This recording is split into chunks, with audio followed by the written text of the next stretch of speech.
After a major scandal rocks this megachurch to its core, a woman and her husband decide to hire a camera crew to record their road to redemption. This is Recap with May's two thoughts on Honk for Jesus, Save Your Soul.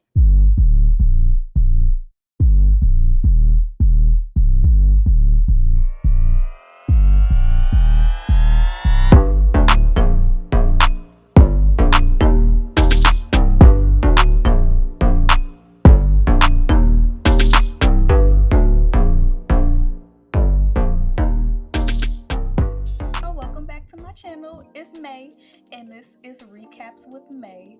And in today's video, I want to give y'all my two thoughts on Honk for Jesus, Save Your Soul. I watched this movie on Friday, and man, was it a fun time. I will be going into this movie, into all the plots. So if you have not watched the movie, you might want to exit now because this spoiler filled. Okay? Honk for Jesus, Save Your Soul stars Regina Hall as Trinity Childs, First Lady of the Church, and Sterling K. Brown as the pastor of the church. And these people did a phenomenal job. Sterling K. Brown is known for This Is Us, and that show, you know, you know. And Regina Hall is just absolutely great in everything she does. And in this movie, she gives us so much range. All props do go to the twin sisters that wrote, directed, and produced this film. And it's based off of their short film in 2018 called Honk for Jesus, Save Your Soul. This movie is also produced by Jordan Peele and Daniel Kaluuya. And I was surprised to see Daniel Kaluuya's name on it. I didn't know he was an executive producer out here producing shit. This movie has a mockumentary style setup and also has a lot of satire. But the parts that the camera crew doesn't pick up is great for the storytelling and how the movie proceeds. Now, while I won't be giving y'all a scene by scene review, a scene by scene recap, I am just going to give you my two thoughts. So, the pastor of the church, Lee Curtis Childs, is the absolute worst. He is every single mega church pastor they embodied all of them in this character. Lee Curtis Childs is the most delusional and manipulative egomaniac pastor I have ever seen. Now let's just start with his name. Lee Curtis? I know y'all heard the saying, don't trust a man with two first names. He is not to be trusted. And while the movie does not at first say what he is accused of doing, one thing for sure and two for certain, he did that shit. And he don't even deny that he did it at all. Throughout the movie, we see Lee Curtis chip and chip and chip away at Trinity. Every chance he get, he is dogging her. He's like downplaying her. And poor Trinity, she just wants what's best for her husband. Well, not really. She just wants what's best for his image and for the church. But Trinity is not at all innocent in this whole scandal because she even knows that he did that shit. She even knows that he did the shit. So it's like, ma'am, you're enabling this man. And she's just kind of going along with it.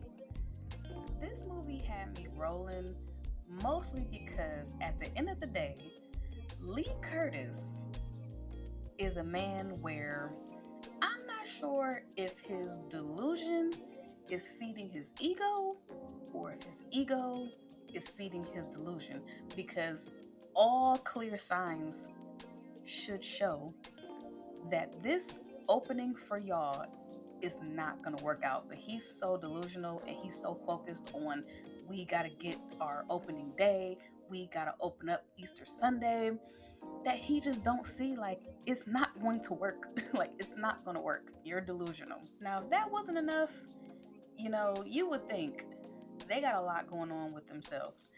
But there are bigger fish to fry, because there is an up and coming church with a cute younger pastor and co-pastor that are married, called the Sumters. Now, the Sumters, they are actually the real villains of this whole movie. And I'm going to tell you why. When the camera crew came over to talk to the Sumters at their church, they were so nice and said nothing but good things about Lee Curtis and Trinity. And they talked about how unfortunate it is of what they're going through. But what I saw through was they got all the characteristics of conniving villains, because they're conniving and they're manipulative. They manipulated them cameras to make it look like, oh, we came up under them and they have some issues and we're just gonna pray for them. I saw right through that. I ain't gonna lie. I saw right through it. They knew very well that Lee Curtis and Trinity were planning to reopen their church on Easter Sunday. So what do?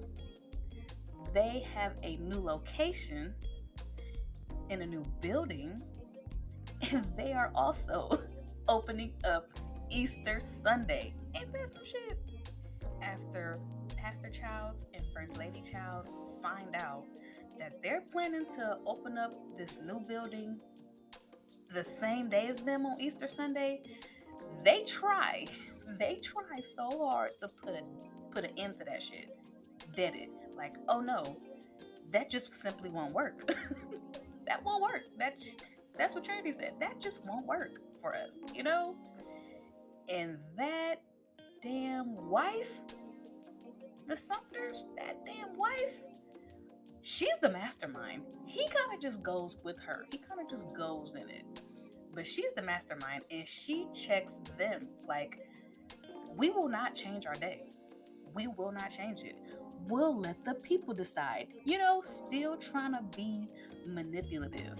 And so, like, oh, well, we'll just let the people decide. Let's pray. Y'all should have seen. I laughed so hard at Lee Curtis and Trinity's face as they said, yeah, let's pray. And they're like, we're good. We're good. We're good over here. Lee Charles' old delusional self, he comes up with the bright idea of, you know what? Easter Sunday, that's too predictable. Nobody knew when Jesus was coming back, so let's bump it up to the weekend before. And at this time, y'all, it is 2 weeks left until Easter Sunday. So you mean to tell me you're going to just bump it up to this upcoming Sunday? We got like days. We got days, my dude. We got days to get this shit together. And he's just like, he cannot be talked to. Like, that's what makes his delusion so like weird, because it's like he cannot be talked to. He can't be swayed either way. When he get his mind on something, he's determined. He's not going to change his mind. They went through all of this cringiness for the biggest freaking plot twist ever. Them damn Sumters. They done switched they opening day and was like, you know what? We thought about it and we're going to let them have Easter Sunday and we're going to open today. A week earlier. You cannot make this shit up. And that is how the movie ended. The Sumters were the villains, especially that damn wife. She was the villain. And nobody really showed up to Pastor Child's and First Lady Child's church. Nobody showed up. And man, this movie was such a good time, and I was like not rooting for them at all. I'm not even gonna lie. At first, I kind of was rooting for them to get their congregation back, but once we find out that he did that shit and he really wasn't even like sorry for it, Khalil had to pull up on them on the side of the road and kind of had his face to face moment with Lee Curtis. Like, nobody needs you in this community, nobody wants you here. That was the best part. Best part, best part, best part. So, what do y'all think? Was it a good movie? Y'all think it was a bad movie? I personally thought it was good. I've already watched the movie like 3 times. It is streaming on Peacock. And like this video. Comment below what was your favorite part. What was you laughing at the Nuck If You Buck part? Because that was hilarious too. Because that is a old Negro spiritual. So let me know what y'all think. Subscribe, share this video, and I will talk to y'all on the next one. Peace.